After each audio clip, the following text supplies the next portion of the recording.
कहीं अधिक बढ़ गई।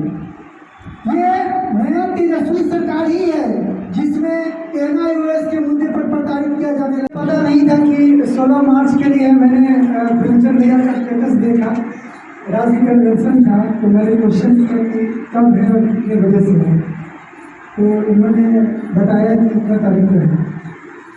मैं पूरा समर्थन देता हूँ और मैं कोशिश करूँगा कि पटना जिला बिहार प्रारंभिक नगर पंचायत शिक्षक संघ जो है इसमें पूरी तरह से इसमें शामिल होगा।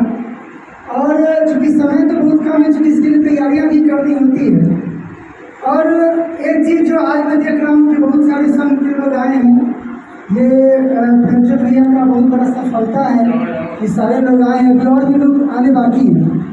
जैसे कि पिछले कुछ दिन पहले कर्मचारी महासंघ के नरेंद्र जी हैं, जिसमें कि स्वास्थ्य कर्मी वगैरह सब लोग हैं, तो उनके सम्मेलन में भी मैं गया था। और बहुत सारे शिक्षकों में जो इतने सारे समूह बटे हैं, अभी हम लोगों ने सोशल मीडिया पर देखा था कि प्रशांत किशोर जी बोल रहे हैं कि जब तक 1900 शिक्षक ग्रुप एक साथ नहीं होगा तब तक कुछ होने का नहीं है। तो 2-4 शिक्षक ग्रुप तो हमारे गोरखपुर से भी हैं, है ना। तो प्रेमचंद भैया से ये आग्रह जरूर करेंगे कि उन सबों को भी एक करने का कोशिश किया जाए। साथियों, एक बहुत इम्पोर्टेंट बात जो आप लोग के पास से अक्सर छूट रहा है वो है कि सरकार जो है 1000 रुपया हम लोगों को मेडिकल का अलाउंस तो दे देती है, लेकिन कभी हम लोग ये नहीं सोचते कि उस 1000 में क्या होगा।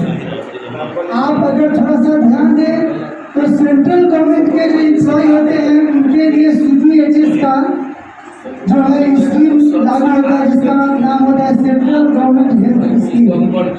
मैं बार बार कहता हूँ कि आप जितना भी पैसा बचाएंगे, ये बात थोड़ा से अलग है, भले ही पेंशन अभी आपका तनख्वाह 1.5 लाख है, जब पेंशन लागू हो जाएगा तो 75,000 हो जाएगा, आपको पेंशन मिलेगा।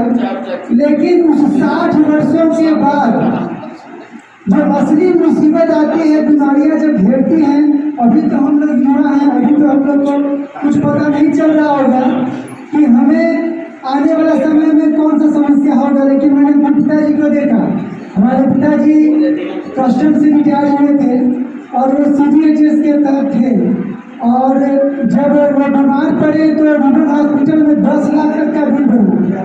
अब जरा कल्पना कीजिए कि अगर वो बिहार सरकार के एम्प्लॉय होते और बिहार सरकार के एम्प्लॉय होते और उनको 75,000 पेंशन भी मिलते रहता, तो क्या वो इस स्थिति में रहते कि 10 लाख रुपया को भर सके।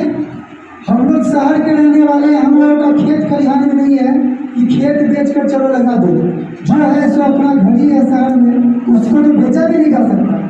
तो आप लोग इस बात को भी जरूर अपने ध्यान में रखिएगा कि 1000 रुपया जो अभी मैं तो 4 लाख शिक्षकों की बात करता हूँ, सरकार 4 लाख शिक्षकों को जो 1000 रुपया जो मेडिकल के अलाउंस के रूप में देती है, अगर वो 1000 रुपया न देकर अगर वो उसके लिए सेंट्रल गवर्नमेंट के तरह अगर कोई स्कीम अगर लागू कर दे तो उसमें सारे कर्मचारियों का जो है अच्छा से सारा खर्च जो है उसमें वहन हो सकता है और आपका भविष्य सुरक्षित हो सकता है। आप ही का नहीं, CGHS के तहत आपके परिवार के जो आश्रित लोग होते हैं उनके भी स्वास्थ्य की चिकित्सा का उसमें प्रावधान होता है।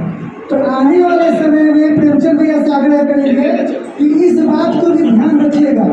आप कहिएगा कि हमें वो 1000 रुपया नहीं चाहिए जो आप देते हो मुझे, इस 1000 रुपया को रखकर ऐसा स्कीम शामिल करो जिसमें कि हमारे सभी मेरे पूरे परिवार की सुरक्षा हो, और खासकर जब मेरा जब बुढ़ापा आए, जब मैं रिटायर हो जाऊँ, तब मेरा वो सुरक्षा प्रदान करे, मेरे जीवन का सुरक्षा प्रदान करे। साथियों, एक बहुत बड़े घोटाले के बारे में मैं बताना चाहता हूँ आपको। जब आप पेट्रोल खरीदते हैं तो एक सेस लगता है, उसको कहते हैं एजुकेशन सेस। आप लोग देखिएगा, आप लोग को भले पेट्रोल भराते समय वो रसीद में साथ वो देता होगा या नहीं देता होगा। तो 2021 और 22 का एक रिपोर्ट है कि मोदी सरकार सरकार ने 56,000 करोड़ रुपया एजुकेशन सेस जो है वो वसूला आम पब्लिक से। लेकिन ये पूछने वाला कोई होगा मोदी सरकार से कि आपने वो 56,000 करोड़ रुपया जो एजुकेशन सेस जो आपने लिया, जिसे एजुकेशन में खर्च करना था, उसे आपने खर्च किया या नहीं, ये पूछने वाला कोई नहीं। बस जय श्री राम का नारा दे दीजिएगा, हिंदू मुस्लिम कर दीजिएगा, बस लोग उसी में संलग्न होंगे। हम तो खासकर एक बात और भी करना चाहते हैं कि आपने सरकार, हम लोग बार बार कहते थे कि हमारी सरकार आएगी, तेजस्वी सरकार आएगी, 7 दलों का जो सरकार है उसे हम लोग अपना सरकार मानते हैं। लेकिन अफसोस की बात है कि जब ये सरकार हमारी अपनी सरकार आई तब हमारे शिक्षकों की प्रताड़ना कहीं अधिक बढ़ गई। ये नया तेजस्वी सरकार ही है जिसमें NIOS के मुद्दे पर प्रताड़ित किया जाने लगा, अलग अलग मुद्दों पर प्रताड़ित किया जाने लगा। ये कौन सरकार? मुझे तो यह कहते हुए बहुत अफसोस हो रहा है कि ये हमारी सरकार है और हमारी सरकार जो है ये ऐसा काम गलत कर रही है। तो आपका जो वोट बूथ है, इसमें चूंकि ये वोट बूथ जो है हम मानते हैं कि ये श्रमिक लोगों का संघ है और इससे आप लोग बहुत ज़्यादा जुड़े हुए हैं हमारे लोगों से, मतलब जो कम्युनिस्ट पार्टी जो है उनसे बहुत जुड़े हुए हैं। अब तो आपकी 14 विधायक इसमें है ना।